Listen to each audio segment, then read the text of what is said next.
Good day, ladies and gentlemen. Thank you for joining us, and welcome to the latest in our series of third-party risk management webinars. My name's Duncan Reid. I'm marketing manager for DVV Solutions. I'll be trying to keep things running as smoothly as possible this morning. We're delighted today to be joined by our partner BlueVoyant to take a look at what technologies and services are emerging to enable organizations to generate both greater scalability and results in third-party cyber risk management programs. Just a few housekeeping notes.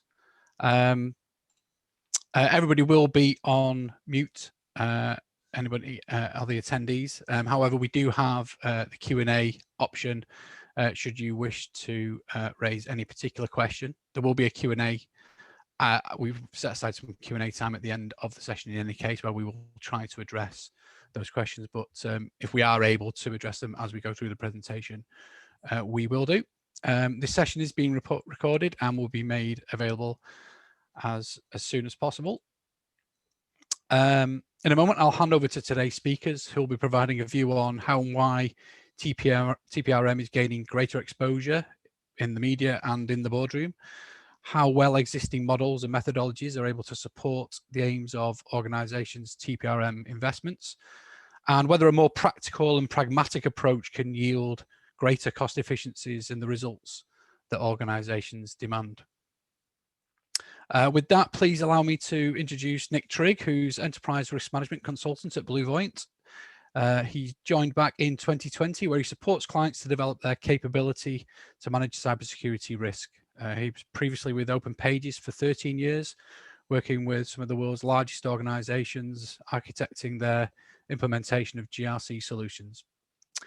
Nick's built a huge ERM domain knowledge bank, enabling him to work both creatively and pragmatically in many demanding and challenging environments. For those of you who don't know him, may I also introduce Sean O'Brien, who's Managing Director of DVV Solutions. Sean is a practicing certified third-party risk professional and assessor with over 25 years hands-on experience of delivering IT security and GRC managed services. Sean is also a founding member of the EMEA Steering Committee for the Shared Assessments Programme and sits on their Best Practices Committee, helping the development of their global standards and best practices for third-party risk frameworks and programmes. To help kick things off a little, what I would like to do is just to set the scene, ask a couple of questions with regards to any of your current usage of security rating, security scoring, or continuous monitoring solutions. So if I can just launch that poll very quickly, if you'd be kind enough to respond.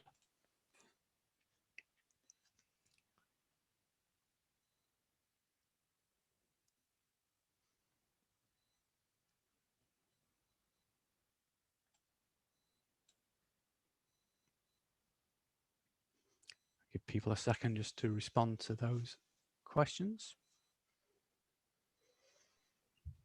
So Sean, while they're doing that, so you're introduced as practicing and certified. I have at least one of those two.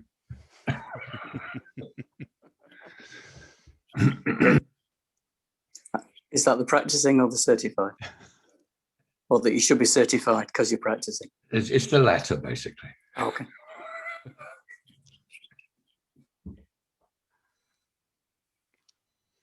Okay, I'll close that poll. Thank you very much.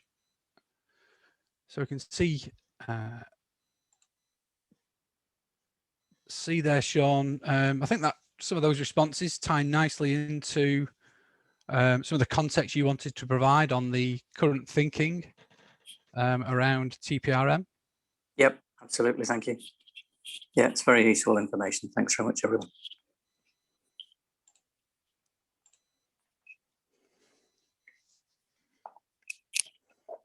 Okay, over to me. So I just wanted to set the scene, really. From a third-party risk perspective, DVV are pretty active, not just in the UK, but in a much wider audience of EMEA and to a certain extent in the US as well. And there's been an enormous amount of talk about the growth of third-party risk programs. Very recently, a lot of attention has been drawn to fourth and end parties with some regulatory drivers pushing us towards that, particularly in the financial services market. So there's a lot of focus on looking at not just your material outsourcers, but also the fourth, fifth, and nth parties, the platform providers, the managed service providers, and the platform below it, and even down to the open source elements used within certain applications. So from a general perspective, we're seeing programs increase in size and scope. The COVID global pandemic has had a significant impact on what the board is looking at.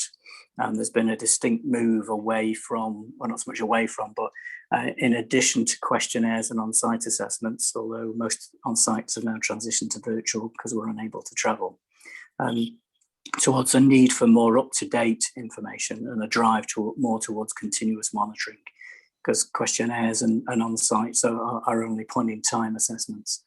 So there's a real significant growth in the size and scope of what organisations are looking for, as well as a significant increase in the risk domains. Supply chains are getting increasingly more complex, with an awful lot of interdependencies. You may have a single primary third-party source, but it may be made up of multiple fourth parties, and how you begin to track those and look at those when you've got no contractual relationship with those fourth or nth parties is proving increasingly difficult. So in terms of that, what we hope to do here is look at some of the ways that you can do that and some of the ways that we can scale. We found that most organisations are very much focused on the comet rather than the comet's tail, as we like to describe it, looking at tier 1, tier 2, critical and high suppliers. But as things like NotPetya and SolarWinds have shown, that isn't always the case. In fact, from a SolarWinds perspective, it definitely isn't the case. So, what can you do? How can you scale to be able to cope with the ever increasing numbers in an efficient and predictable manner? A lot of organizations have realized that using continuous monitoring tools has meant that you have a huge amount of information, all right? Some would call it perhaps not even information, maybe just data coming in from scorecard tools and the like. And being able to filter that information and garner that down to something that is actually meaningful to the service you're receiving is extremely time consuming and very expensive to do. And with a limited number of resources available, it's quite a significant amount of effort and quite a significant amount of cost. And because organizations are outsourcing so much these days, the amount of risk that is associated with those has increased exponentially, and third-party risk teams and monitoring of third-party supplier teams are typically just not geared up to be 24/7, which they may well be from their own internal SOC perspective. So there's a real drive there to look at how you can scale this, and a lot of the larger organizations have spent the past 3 to 5 years trying to figure out how to do this, and we hope to put forward a genuine proposition as to how that can be achieved in a very structured and realistic manner later in this presentation. You go to the next slide, please. Thank you, sir.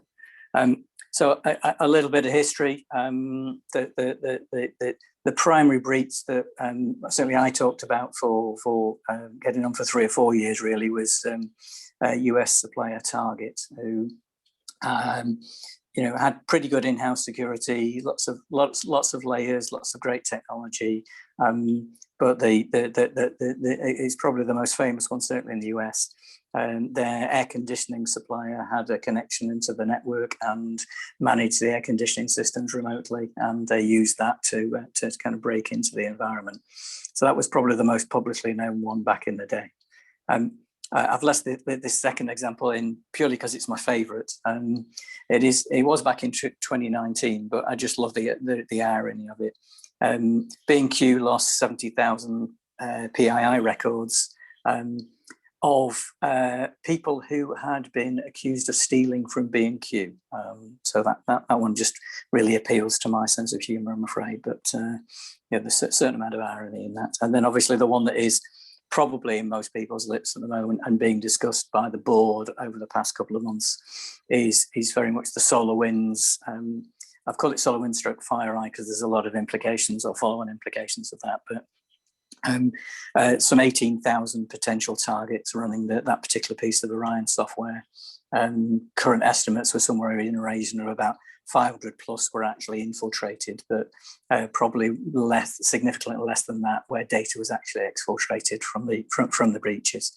But it had knock-on effects in terms of malware bytes were infected. There were some implications around Microsoft Office 365 in relation to Mimecast and certificate management. And obviously the FireEye side of things, the tooling that the Mandiant team at FireEye use to be able to test your security and try to mimic hackers breaking in, all of that proprietary software was stolen as well. And I think we'll see the repercussions of that for at least the next 3 to 5 years in terms of that being used to be sold on the black market and utilised to exfiltrate even more suppliers. So yeah, some fairly significant actions on the back of the SolarWinds. A little bit from a UK perspective, probably in a similar way to the TalkTalk breaches a few years ago. Certainly got the board's attention. A lot of boards are asking why, were we affected? Were our third parties affected? Why was this supplier not classed as a critical or a high? Because most people will have classed it as a medium, or maybe even a low to a certain extent. So looking at how you calculate your inherent risk models there is going to be pretty critical going forward. But how do you begin to monitor that? This is back to the kind of analogy of the comet's tail, tier 1 and 2 being the comets, but the tail being the very large number of suppliers that everybody's got in those medium to low areas. How do you begin to even start to monitor those and afford to start to monitor them? So if you go on to the next slide, please, Duncan. Thank you, sir. And then, because there's a reasonable number of financial organisations on the call, I just thought, over and above the ones that most of us already live and breathe in terms of the FCA's FG 16.5, GDPR, MiFID II, EBA guidelines and outsourcing, localised in terms of FCA and PRA and around operational resiliency and outsourcing, so CP 29 and 30. There's a large number of those that are set an expectation of continuous monitoring of your suppliers, over and above point in time. But more importantly, there's a significant trend in terms of particularly operational resiliency around looking at and making it a regulatory requirement to look at your fourth and end parties for your material and critical outsourcers.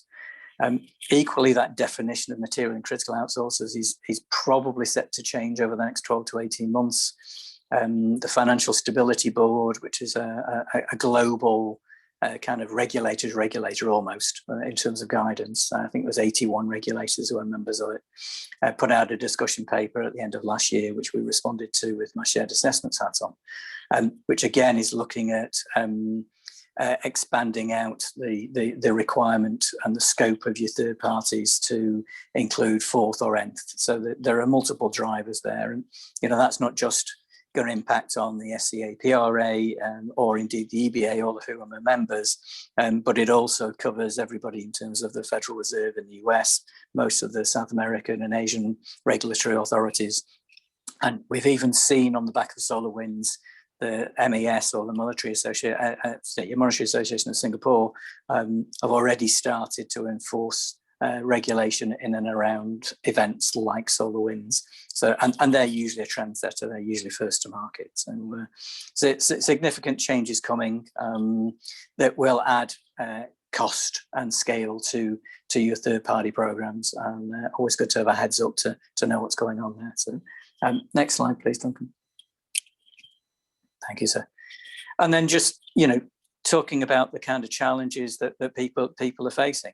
You know, I'm not particularly going to read through this slide in great detail, but and you know, these slides will be available afterwards if anybody wants them to use as you know, additional ammunition to build your business cases. But generally speaking, you know, it's the usual issues with any third-party program.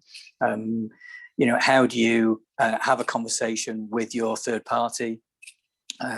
How do you persuade them that they have vulnerabilities? What evidence have you got? How do you support that support those statements for them?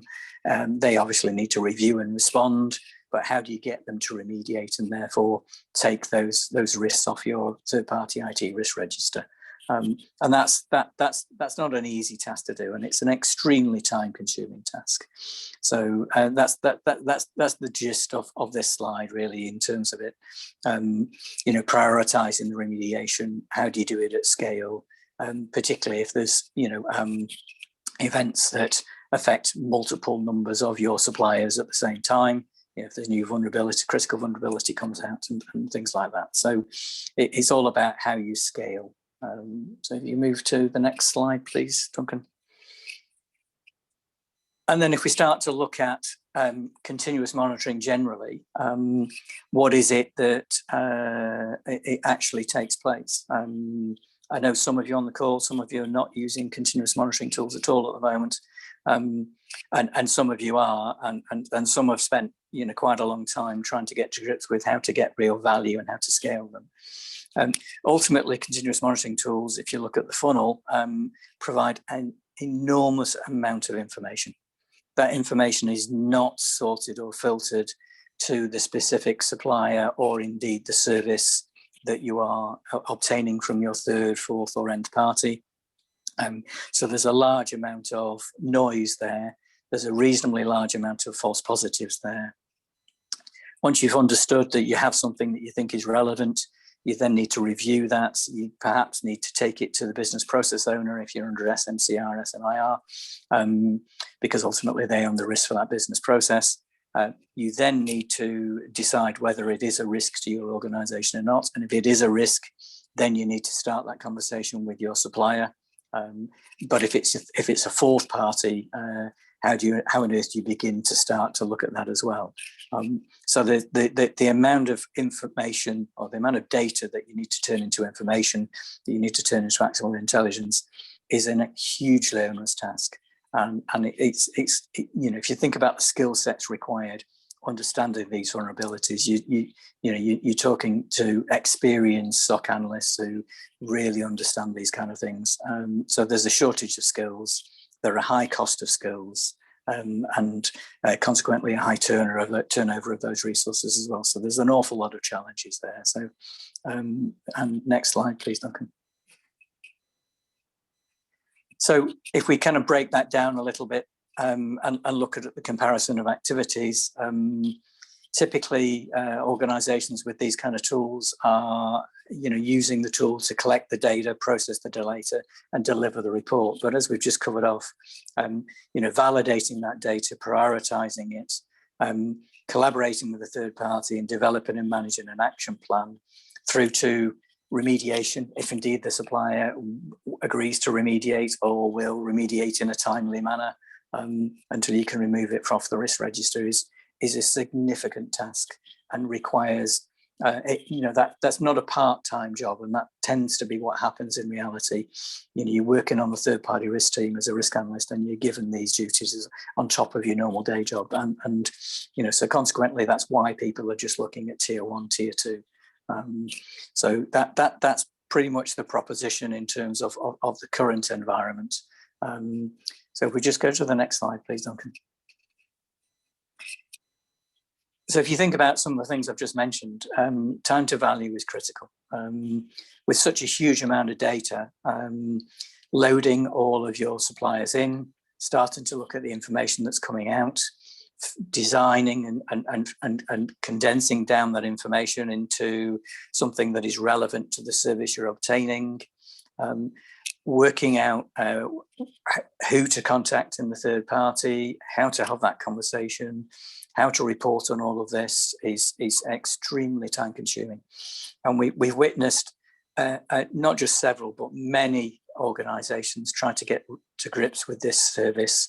Certainly most of the large banks in the UK and further afield typically have spent kind of 12 to 18 months trying to get to grips with it, and an awful lot still haven't got to grips with it 3 or 4 years later.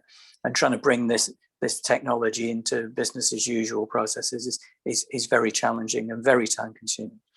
As I said, the knowledge and skills required to be able to go through this process and understand all the different risk domains and all the risks in relation to them is pretty complex and requires a very broad skill set.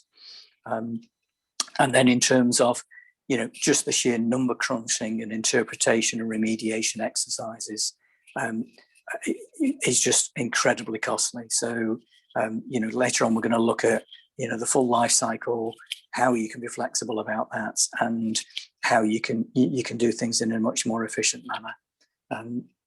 And last slide of mine, Duncan, if you don't mind, sir. Thank you very much. And this one is one I kind of wanted to chat with Nick before I hand over to Nick as well. So we're seeing a significant shift in mindset. You still need point in time, you still need questionnaires, there's still an attestation, but they are a trust model. And I think it's fair to say most people answer these questions in an aspirational manner. Where it's a critical supplier, most of you will be doing some kind of on-site or virtual on-site assessment to validate that what they answered in the questionnaire is true, to look at the controls and validate that the controls do actually exist, they do practice what they preach. So there's absolutely very real information there in relation to that. I think, and then in terms of the identification of the risks involved, the analysis of that, and the consumption of that is been quite a slow, steady process. We know organisations who take 2 to 3 months to carry out a questionnaire and on-site assessment before they've got the results, and questions are being asked by the board. That's just not quick enough for us. If we need to onboard, say on the back of COVID, and you need to switch a large number of suppliers or through a very, very major risk switch suppliers, how can we do that? How can we be confident of who we're switching to and onboard them in a timely manner and really understand the risk positions that we're in? And those are the questions that were being asked at board level time and time again, and have been for the majority of the past 12 months. And then, the most important side of things is everybody's talking about all of these risks, but just how many are being remediated and how are you evidencing that? Because let's face it, that's the whole reason that the third-party risk program exists. So really looking at how you can start to evidence the success of your program. So what have you seen, Nick, in relation to the changes recently? Well, I think you've highlighted it quite well. I think the movement here, the first two are really to do with risk identification. And really what we need to move towards is risk identification plus risk reduction.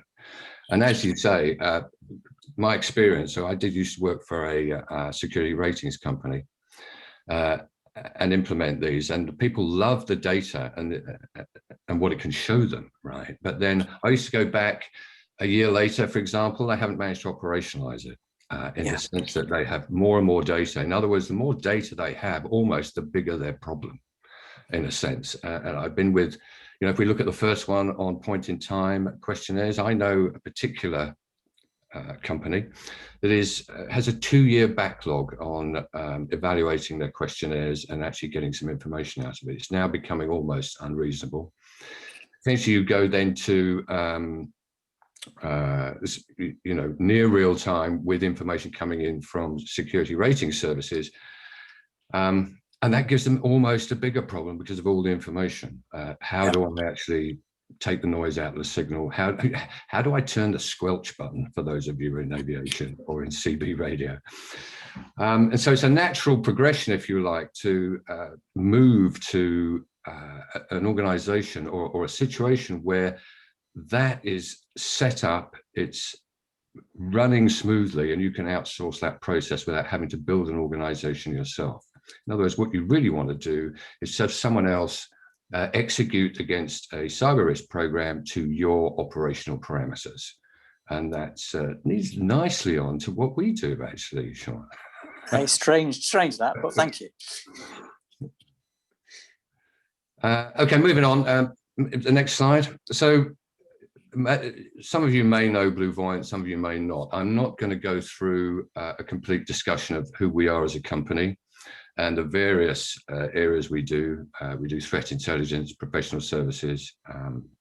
We do managed MSS solutions as well. But what we're here to talk about is the third-party risk process.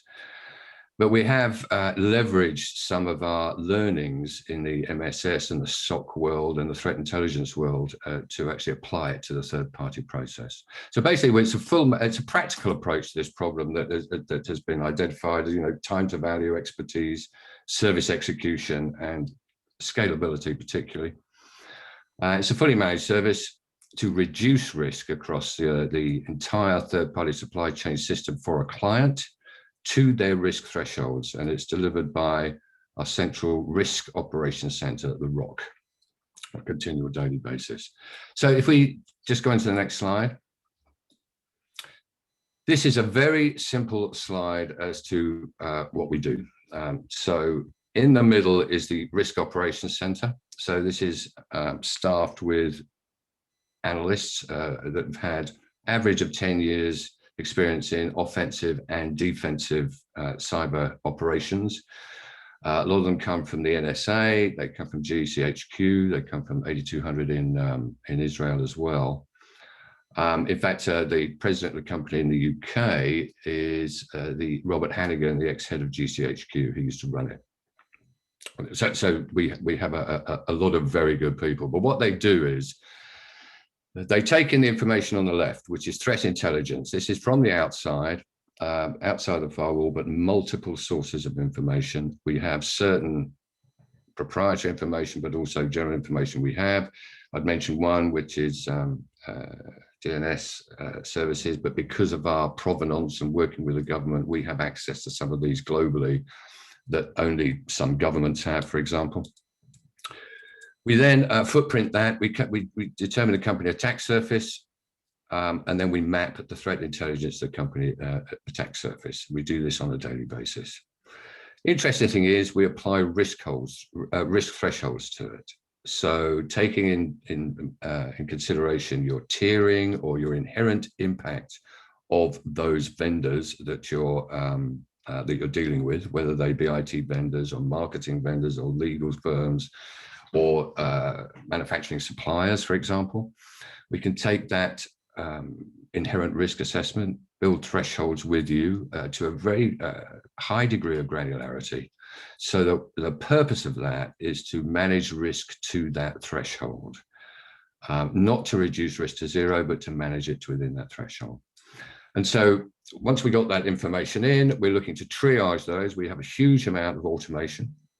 In fact, our MSS side 5 years ago started at 5% automation. It's now 82% automation, and we're actually doing that with a third party as well. Key thing here is automation raises it, but we don't just report that to you for you to deal with. That, when it's escalated, goes to our risk operations center. The analysts, they look at it, they do further research, they concentrate on those things that are priority, that present the largest risk. We triage those, we develop a treatment plan for those.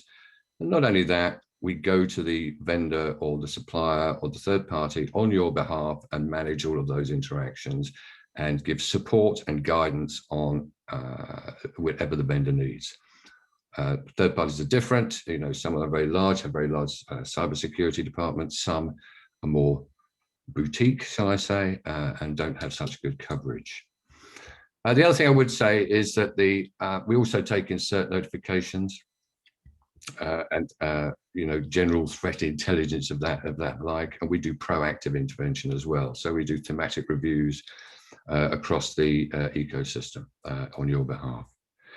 So basically, we're staffed. We have the tooling we have the expertise and we have the data, and what we're putting out there is and operating to your parameters, if you like.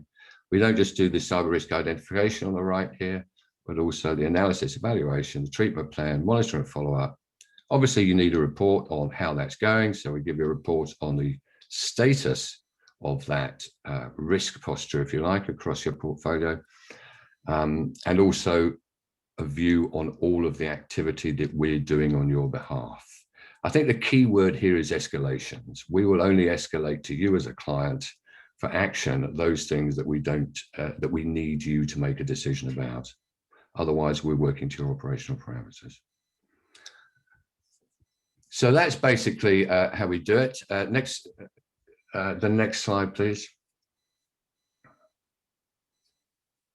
I'm not going to go through this, but I've already discussed it. It's the people we have, the analytic tools, the data, and the proven methodology.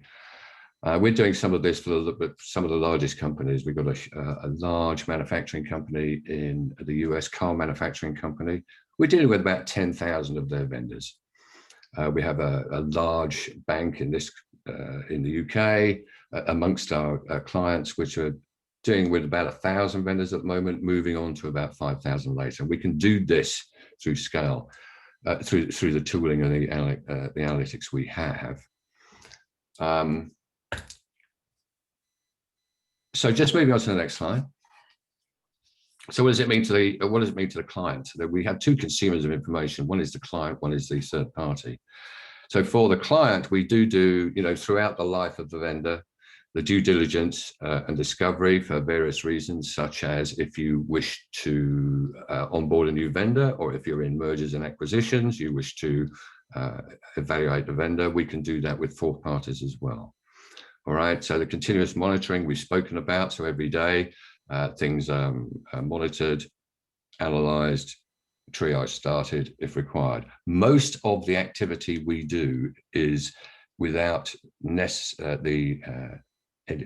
it doesn't require the intervention of the client. They're really looking at, we give them situational awareness, if you like, but typically they don't have to participate or do any or take any on heavy lifting. We do third-party collaboration. We do the proactive intervention. What you're getting out of this is scaling and efficiency, time to value, the complete ecosystem covered, not just tier 1, tier 2, but all of them. Deployment in weeks rather than months, time to value. And you have access to an unparalleled talent pool, really, which would be incredibly difficult, firstly, to build and secondly, to retain within your organization. So that's, this is a leave behind. You can look at this later, but if we move on to the next one. So the point is, this only really works for risk reduction if the third party collaborates, if you like. And we are sort of collaborative rather than combative. One of the key things here is we're getting notification of prior risks to that third party. We are not giving them data. We're not giving them a report. We're not giving them a whole bunch of information and saying, you appear to have a problem. Can you please fix it somewhere? It's very specific. Here is the problem we've found. This is the priority we see. This is how we see it, correlation to risk of breach. This is the priority that we have. Here is a detailed treatment plan that we recommend. Here's the infrastructure that we've detected it on. Here are the possible knock-on effects. If they have any issues, we give support and guidance, either via email, via third-party login portal, via a Zoom meeting, etc. And they get the proactive intervention. In other words, the value of critical mass of companies that we see and are at the other areas of our organization, which is threat intelligence, being able to bring into that. You get clear identification of risk, remediation guidance, proactive threat hunting, and access to that extended talent pool. Just the next slide, please. That's how it all works together. Done on a continuous daily basis, complete chain covered, end-to-end service, if you like. We only do cyber security, and it's all observable, evidential information. A lot of discussion with clients about how that links into their GRC systems, to their operational resilience, to their vendor risk management programs, whether it be integration with things like ServiceNow, OneTrust, CyberGRX, other other tools. We're actively working with them to do that at the moment. Next slide. Just an interesting thing, the clients have different priorities. And this is, we asked one of our clients recently, what were their priorities and what were the key benefits from the client? And they actually decided the real top benefits they were going to get value from was the vendor collaboration remediation. That's what they were really having trouble with, didn't have the people, didn't have the expertise, pretty much because you had supplier managers in the business trying to collaborate with the vendors. They are not cybersecurity experts. And if they're trying to get their cyber people involved across large scale, then of course it's just not, it isn't scalable if you funnel it all down to your cyber department on that. So it gives them the ability to manage the vendor and not be caught up in the technical detail around that process. Aligning to the control framework, that is actually being able to report our findings into a control framework that they already have, maybe for operational risk, maybe it's a NIST framework they use, maybe it's a form of NIST or ISO that they use. Aligning to risk appetite and methodology, in other words, how do they look at themselves right now? How do they, what risk appetite do they put on themselves, but also looking at their third-party vendors, who has the most inherent risk? How closely do I want to monitor them? How closely do I, what are the key things that I want to be able to prove to achieve in that process? For example, zero tolerance to ransomware vulnerabilities, but other vulnerabilities and issues maybe have a more leeway. And the proactive hunting, they thought that was extraordinarily valuable because we're doing that all for them. Do this at scale on a continuous basis. It's been interesting, Sean, if you've come across some of these as well as highlight process. I'm really interested in what the audience thinks about whether they would be top of their priority list, because it depends on what state of maturity you're at and what you're trying to achieve. Yeah, I would agree that phrase, it depends, is absolutely critical, because you're getting people who are just starting on this journey using Excel spreadsheets for questionnaires, Nick. Are doing some degree of third party on site or virtual on site, and may or may not have some additional tooling. But I suppose we found that the most important message I think you've delivered there is the play nicely with others. The fact that you're integrating and looking to integrate with as many existing tools as possible, just because there's an existing environment of some degree. There may be a procurement system, ServiceNow, like you said, there may be a different enterprise risk or IT GRC system. So the way that you're pulling the information in, how you're presenting it, and how you're able to bring it all together to give that overarching picture, all right, for the third-party risk team, but also up into to the board reporting side of things as well. Yeah. I'll tell you what, I've got very little time, but I'm going to give you a 5-minute flash of a portal that we have. If you stop sharing, cool, okay.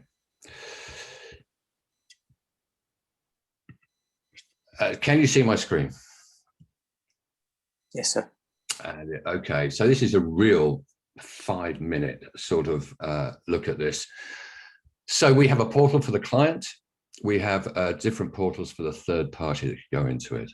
I'm just going to hit on a few things here, but really what we're looking at is what the client needs to know is what's the state of their risk in several contexts, but also they want to know what BlueVoyant are doing about reducing that risk. In other words, how many interactions are we having? What state are they in? Are they being successful? So on the left-hand side here, the 4 boxes here are really how many companies are exceeding risk tolerance? There's a tolerance sort of threshold concept coming again, rather than just a generic process. And you can refine that as you go on, and you can actually turn the knobs, if you like, as you go through the piece. This again is really an overview of, we do have a risk score, by the way. I didn't mention it before because it's only part of what we do, but we do 0 to 100. 100 is good, 0 is bad. But we use that as a trigger for action as opposed to a comparative process. In other words, there are many triggers for action, breaking of threshold, but also breaking a score threshold, if you like. So this tells you where you are around there. There's a risk distribution by portfolio. Again, you can actually group your third parties however you wish, inherent risk type or type of vendor. And it gives you a little bit of progress on that over the last 6 months. I'm rushing through this. I'm sure we can, at a later date, go into a little more detail. On this right-hand side here, we've got, I've got 1,004 companies in this, but 4 that are exceeding tolerance. We can have a look at those. And then really a view of resolution overdue, in dispute, unresponsive, waiting for response. So we can drill down to all of these types of things, all right? Just one thing, and we will drill down, but one thing I will show you is if you just want to go in and say, well, what's happening with my clients, right? Who's in flight? And you can see these are the companies, this is the score, this is how many sort of interactions we're having with at the moment. Have a quick look on that. This is really an action summary, right? So it's very high level. And we're waiting for third-party response on this one, right? And they have the ability to go in here and also change it, but you can go and have a look at this if you wish to. We're not suggesting the client wants to go down this far. But what I'd like to show you here is this is the type of communication we have with the client. When we escalate an issue, we actually give them information. We tell them what the summary of what our observations are. We explain the risks as we see them, explain the recommendation of actions, and then we actually give them all the information to be able to solve that issue. Right, then of course, this is a test system, by the way. So this is sort of test messages coming back, we're reviewing the findings, report back. But we can give you examples of quite lengthy conversations, clarifications, Zoom calls, etc. The point I wanted to make was this is actually somebody writing to the client rather than giving them a report necessarily, and they can see that. We do have a compliance process as well. You can actually look at these in context of NIST and whatever. I think I'm going to stop there, Sean, because we've got limited time. I just want to leave some time for questions. But some of the stuff we can see about a company, again, if we go down to the company, managed risk score, groupings of findings, IT hygiene, open ports, peer-to-peer activities, downloads, vulnerabilities, browser software, server software, etc., malware, botnets, communication to blacklisted IPs, they're all weighted, etc. Can, if you wish, go into a complete list of all of those findings. And this is an interesting thing that you can notice down here, a lot of findings here. And if you look at the impact rate, this is our prioritization. This is how important we think this is. And this is one of the criteria we use to operate according to your thresholds. Typically, we start off with a standard threshold, if you like, and that might mean we would only look at maybe these 6 or 7 because we believe they are the critical ones that need looking at. Coming down here, we would probably say we got 72 of these, as you can see, findings as we go through. That's noise as far as we're concerned. It really, because we will look at them and we'll look at the servers they're on, but it's actually noise, not worth concentrating on right now. These are the ones you want to concentrate on to make a real material difference to the security of that vendor. Thank you, Nick. I'm going to stop there, I think. Yeah, no, I think, well, we're more than happy to be able to do a full demo of the platform to anyone at any stage. So, if anybody does want to see a lot more of it, then please ask. I think, Duncan, if you could just go back to, or Nick, if you could relinquish your share and give control back to Duncan, please. I have. Duncan, you should be able to share now. And if you go to the next slide, please, Duncan.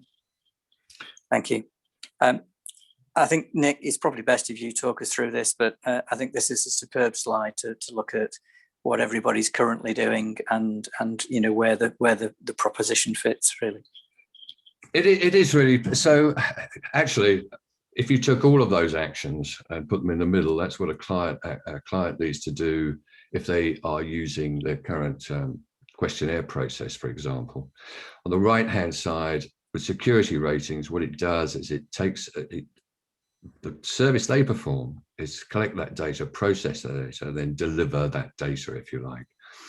It's good data primarily. They provide a pretty good service, but it is data, if you like, and they sort of leave it there. So it goes then to the client here when they have to validate, prioritize, do that collaboration, develop and manage the action plan. What I would try to show you, or the message I'm trying to give, is that with BlueVoyant, we do collect the data, we analyze the data, we do the validation, prioritization, third-party collaboration, action plan, risk reduction activity, MI. So effectively, the client is left with, we do all the heavy lifting, they have oversight of it, and they can use their resources to concentrate on other things, if you like. And that allows them to scale, and time to value is extraordinarily short because this is already set up for this process. You've seen this as well, right, Sean? Yeah, absolutely. And I think, with an ever-increasing number of regulations, an ever-increasing number of suppliers, this message, really starts to resonate with an awful lot of organisations. Either the large ones who have tried it themselves and are struggling with it, or hopefully people are the medium to larger SME environment who are dipping the toe in the water here and can really learn some lessons from the mistakes made by others. And take a real step forward for maturity. Duncan, can you just go to the next slide, please? Now, you mentioned a few things in your discussion, Nick, particularly blind spots. In terms of this slide, what are the key kind of things you want to get across in terms of differentiators here, and some of the benefits that you've found in delivering this service to customers? So the key thing here is that BlueVoyant on the right-hand side, we are concentrating on risk reduction rather than just risk identification. In other words, our outcome is different. We are all built around outcomes, if you like. This all goes towards, our experiences with clients when they have not got an outsourced service. The deliverable typically is a report of identified risk, clients to analyze that whole process. The client must triage, prioritize, and develop. And they're quite anxious to do that up front, if you like, but then they realize the amount of effort that takes. And that's why on the other side, the Risk Operations Center does that. We have all the tooling to do it. So we can actually automate a lot of it, and we have the expertise to do it. The thing about scalability is that what's this done for our client, for businesses, is companies struggle to operationalize that due to scale, high data, and therefore they reduce their scope, they reduce their ambition, which leaves those blind spots, to be honest. And they're the blind spots that we can fill. And time to value is 18 to 24 months typically to get fully up and running. Even though, we just onboarded a large UK bank. It took 4 weeks to get up and running on their first 1,000 vendors to be onboarded. Yeah, that's incredible. From my experience, that 18 to 24 months is pretty accurate. All right, and to do that for 1,000 vendors in 4 weeks is absolutely incredible. And that said, with the regulatory pressures people are starting to feel in relation to operational resiliency and some of the EVA guidelines, that's that can be a real kind of get out of jail card. All right, so yeah, that's absolutely brilliant. So Duncan, do we have any questions in from the audience, sir? Yeah, we had a couple that were provided pre-event that we can use to kick off. But if anybody does have a question, then feel free to put it in the Q&A section. Can I add nth parties to this service? Whether that's monitoring, it doesn't say whether that's monitoring or remediation, but what about, where do nth parties fit into this? Nick? So go ahead. Sorry, Sean. No, so I was going to ask you to answer that if you didn't mind. Nth parties, sorry, fourth parties, fifth parties, etc. In other words, trying to represent the whole of the ecosystem. As far as couple of aspects to it. As far as BlueVoyant is concerned, it's another entity. We can monitor that. All right, so you don't have to have a contract with that fourth party to be able to monitor it. There are a couple of other issues around there. Can we identify those fourth parties? Yes, we can't say we have 100% identification of that, depending on their relationship with the third party, but we can actually identify certainly IT suppliers and that, and also through our DNS connections, we can identify communication between them. There's an interesting view on concentration of fourth parties, especially with large service providers, which is a conversation all itself, but we are also dealing with that. Short answer is yes, you can add fourth parties. Okay, another one that's, I guess on a similar vein, it might be more of a licensing issue that we might need to take offline, but how flexible is the service in terms of adding or replacing vendors? Pretty flexible, because our whole approach is to try and cover the vast majority of your supplier ecosystem rather than just targeted tiers. So yes, you can take companies out, you can put them in, you can do that. We have a certain amount of flexibility in the contract to do that because we understand these things flex. And so yes, we allow for that. Our approach is to do the best we can with that whole ecosystem rather than actually try and restrict to a strict set of contractual rules. Okay, thanks, Nick. Sean, possibly one a little bit more directed to you. What are UK regulators looking for in terms of risk assessment applied through the data supply chain? So I think that we've seen a significant change in language over the past 12, 18 months from both EU and UK regulators. So they've started using the word appropriate in terms of risk appetite. So what's the appropriate risk appetite for the criticality of service? So that's had quite or will have quite a sea change in terms of applying the appropriate level of due diligence in relation to the appropriate risks of the service to you as you're part of your business. So there's a whole piece of work there around how you look at that risk appetite and how that tiers down and how you begin to tier and measure out the levels of due diligence. But and that kind of stems back to the tier 1, tier 2 kind of comet and comet's tail questions, and how you actually define what is important and not important to you. So there's an awful lot of regulatory drivers around that. But the only way that you're really going to be able to meet an awful lot of these new and up and coming guidelines are, some degree of automation. Right. So, the questionnaire, the on-site elements of a third-party risk program are a given. They're mandated in most regulations now. Monitoring is now starting to be mandated in an ever-increasing number of them. But there are more subtle requirements, as we've kind of talked briefly about. Operational resiliency from the PRA begins to define, a broader scope of what is and isn't critical and the definition of those.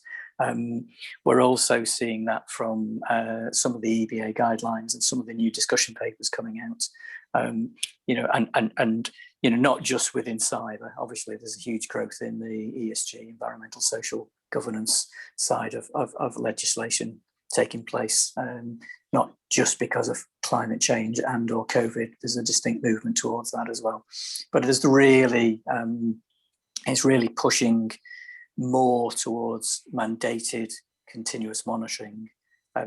But what's the point in continuous monitoring if you're identifying risks and you don't have the time or the resources to be able to remediate them? All right, you're operating in a known risk position. And while I've never worked directly with a regulator in a regulated body, although I have worked in a regulated industry but a long time ago, I can well imagine that if you're operating key suppliers and it's outside your risk tolerance, I don't think the regulator is going to be overly happy about that. I think just before, I know we've only a couple of minutes. I think it leads on to an interesting question about regulators around integration is the operational risk and enterprise risk area and operational resilience, right? So whereby you sort of, the way I sort of like to look at it is, you know, we could say we're monitoring vendors, but we're actually monitoring critical business systems that you have that happen to be supplied by vendors or have to be supported by a combination of vendors. And it's that context that's really important. You know, what is the operational risk? What are my critical business processes? What are my critical policies? What are my controls? What thresholds do I have? What are the performance indicators, and what's the remediation action to bring it back into threshold? And so that means you've got the whole business context of this, because really cyber risk is not a risk in itself. It's a cause of other types of risks, such as reputational, operational risk, legal risk, financial risk. And putting that in context, I think, is also incredibly important. Yeah, I agree. Thank you for that, mate. So do we have any other questions, Duncan? No, we're all done. So I think before we, to help wrap up, what would you say are the key takeaways between yourselves that you'd like people to take from today's session? I think from my perspective, the BlueVoyant solution, you know, we've been very impressed with the service, and take up is really pretty rapid, all right, within the industry for us. So I think it fits really well with you know, the very many and varied solutions and services that people are already using. You know, I think, but I think the level of value that it delivers is exponentially greater than anything that DVV have seen before in the marketplace. It's a real step change in the industry. And you know, and it's coming in a really timely manner when, as I said, you know, the number of suppliers, you know, be it third, fourth, or end parties, is increasing. You know, it really does allow you to step up and meet the challenges that are imminent for a lot, particularly financial organisations, but you know, globally, the changes that are taking place. So yeah, I think it's a phenomenal service. That will make a real difference to an awful lot of organisations, and you know, from my side of things, you know, pretty impressive. And for you, Nick? Well, I just don't want to dilute that message from Sean. It was actually, I think three things. One is this sort of expands the art of the possible and the achievable, if you like. In other words, it's a practical solution to this without, you know, without too many inhibitors to it, right? The other one is it's sort of unique as a service, so it takes a bit of getting used to what it can do and how it might ease the client's process and the vendor's process, to be honest. And the third one is, you know, people are really now starting to understand it. They're really taking it up to a large degree, and they're seeing a lot of possibilities around this. So worth investigating, I would suggest. Yeah, and I think just to kind of close, what we'd really like for the attendees, if this has struck a chord with you, is just to have a conversation. All right. So if you'd like to carry on and have a chat about the art of the possible, thank you, Nick. All right. Then you know, please reach out. Let us know, and we'll arrange a suitable time just to have a chat and see where you are now and if this might be a good fit for you. So with that, I'd just like to thank everybody for the time, and thank you, Nick, for a superb presentation, sir, and a quick demo. Very much appreciated. It's a pleasure. Thank you, everyone. Stay safe, and hopefully you can join us again very soon. Take care. Hey, thank you.